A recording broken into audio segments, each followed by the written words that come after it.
আসসালামু আলাইকুম। আমি আখিয়া আক্তার কুমিল্লা গৌরীপুর থেকে এসেছি। আমি ফেসবুকের মাধ্যমে সান জাপানিজ ট্রেনিং সেন্টারের কথা জানতে পারি। আমার বড় ভাই এসে সান জাপানিজ ট্রেনিং সেন্টারের সাথে কথা বলে আমাকে এখানে অ্যাডমিশন করিয়ে দিয়ে যায়।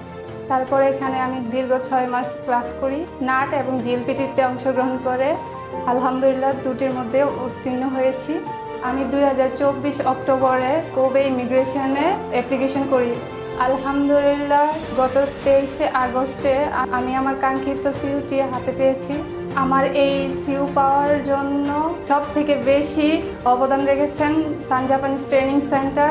আমি তাদের প্রতি কৃতজ্ঞ। আমার জন্য সবাই দোয়া করবেন। অক্টোবরের 3 তারিখে আমি এম্বাসি ফেস করি। অক্টোবরের 10 তারিখে ভিসা ডেলিভারি ডেট পাই। আজকে 10 তারিখ আমি আমার কাঙ্ক্ষিত ভিসাটি হাতে পেয়েছি। আমি ধন্যবাদ জানাই সান জাপানিজ ট্রেনিং সেন্টারকে, ধন্যবাদ জানাই সকল কর্মকর্তা, আমার প্রিয় শিক্ষকদের, যাদের অক্লান্ত পরিশ্রমে আমার হাতে কাজ সফলতা। সবাই আমার জন্য দোয়া করবেন, আমি যেন জাপান গিয়ে নিজের পরিবার এবং সান জাপানিজ ট্রেনিং সেন্টারের সুনাম ধরে রাখতে পারি। যারা আমার মতো জাপান যেতে চান তারা সান জাপানিজ ট্রেনিং সেন্টারে যোগাযোগ করুন। আপনারাও একদিন আমার মতো সফলতা অর্জন করতে পারবেন। ধন্যবাদ সবাইকে। আসসালামু আলাইকুম।